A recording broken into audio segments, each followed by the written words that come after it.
பாஜகவுக்கு ஒரு நேர்மையான சிந்தனையே கிடையாது. ரொம்ப விஷமத்தனமான எண்ணம் ஆக்சுவலாக.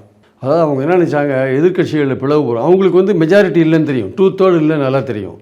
எதிர்க்கட்சிகள் ஒன்று அவங்களுக்குள்ள கருத்து வேற்றுமை வந்து வெளிநடப்பு செய்வாங்க, இல்லை அவங்களுக்குள்ள எதிராக ஓட்டு போட்டுப்பாங்க, ஒரு பகுதி நமக்கு ஓட்டு போடும் அப்படிலாம் எதிர்பார்த்து இந்த மசோதாவை கொண்டு வந்தாங்க. அவங்களுக்கு ரெண்டு விஷயம், ஒன்று தோற்றாலும் பரவாயில்ல, ஜெயித்தாலும் அவங்களுக்கு வெற்றி, தோற்றாலும் வந்து எதிர்க்கட்சிகளை வந்து மகளிர் கோட்டாக்கு எதிராக இருந்தாங்கன்னு பிரச்சாரம் பண்ணுறது. ஆனால் இந்த இதை பயன்படுத்தி என்ன பண்ணாங்க, எதிர்க்கட்சிகளில் ஒரு பிளவு வரும் அப்படின்னு நினச்சாங்க.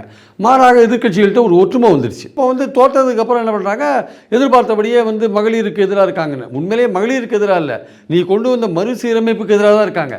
திசை திருப்புறாங்க. அது திசை திருப்பவுனின்னு அவங்க நம்புகிறாங்க. ஏன்னா முதல் நாள் 7 மணிக்கோ 7:30 மணிக்கோ ஓட்டெடுப்புலேருந்து மசோதா தோக்குது, மறுநாள் காத்தால விளம்பரம் வருது சார் பேப்பரில், காங்கிரஸ் வந்து மகளிர் கோட்டாக்கு எதிராக இருக்குன்ட்டு. எப்படி வர முடியும்? அப்போ நீங்கள் இதுக்கு ரெடியாக தானே இருக்கீங்க. ஏன்னா எலெக்ஷன் நேரத்தில் ஒரு விளம்பரத்தை வந்து நீங்கள் அப்ரூவல் வாங்குறதுக்கு ஒரு நாள் ஆகும் எலெக்ஷன் கமிஷனில். மறுநாள் காலையிலே வருது விளம்பரம். எப்படி வருது? தோற்றா இந்த விளம்பரத்தை கொண்டு போகணும், ஜெயிச்சாலும் நமக்கு வெற்றி அப்படின்ற ஆங்கிளில் கொண்டு போனீங்க.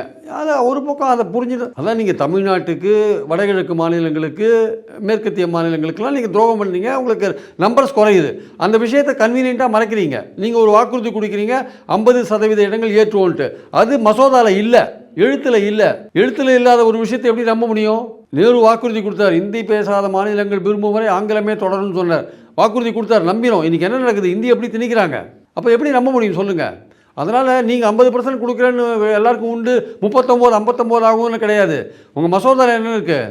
சமீபத்திய மக்கள் தொகை கணக்கெடுப்பின்படி மறுசீரமைப்பு செய்யப்படும். சமீபத்திய மக்கள் தொகை கணக்கெடுப்பு 2011, 26 இப்போ தான் நடக்குது, முடியறதுக்கே 4 வருஷம் ஆகும். அப்போ 2011 படி பண்ணிங்கன்னா தமிழ்நாடு 9 இடங்களை இழக்கும், இல்லை 11 இடங்கள் கூட இழக்கிறதுக்கு வாய்ப்பு இருக்குன்றாங்க. அப்படி இருக்கும்போது நீங்கள் 50 இடங்கள் ஏற்றி கொடுப்பேன்னு சொல்கிறத மசோதாவில் கொண்டு வர வேண்டியது தானே. சரி, நீங்கள் அப்படி கொண்டுறதுக்கான ரைட்டு உங்களுக்கு இருக்கா? இல்லை. மறுசீரமைப்பு கமிஷன் தான் அதை செய்ய முடியும். அப்படியே நீங்கள் கொண்டு வந்தாலும் கமிஷன் ரிஜெக்ட் பண்ணால் நீங்கள் ஒன்றும் பண்ண முடியாது, கோர்ட்டுக்கு போக முடியாது. அப்போது இந்த மாதிரி சிக்கலான இடத்துல நீங்கள் கொடுக்குற வாக்குறுதி எப்படி நம்ப முடியும்? அப்போ தமிழ்நாட்டுக்கு துரோகம் பண்ணுறீங்க. தமிழ்நாடு வந்து மக்கள் தொகை குடும்ப கட்டுப்பாட்டை ஒழுங்காக அமுல்படுத்தியதுனால அது தண்டிக்கப்படுகிறதா? அது 11 உறுப்பினர் இழக்கணுமா? இங்கே மகளிர் இடஒதுக்கீடு பிரச்சனை கிடையாது, தமிழ்நாட்டுக்கு ஏற்பட இழப்பு தான் பிரச்சனை. அதை வந்து கரெக்டாக திமுக கொண்டு போகணும். இல்லாட்டி பாஜக செய்கிற மகளிருக்கு எதிரான இடஒதுக்கீட்டுக்கு எதிராக இருக்காங்கன்னு சொல்கிற பிரச்சாரம் ஈடுபடுறதுக்கு வாய்ப்பு இருக்குது. சிம்பிளாகவும் அழகாகவும் நீங்கள் கொண்டு போகணும்.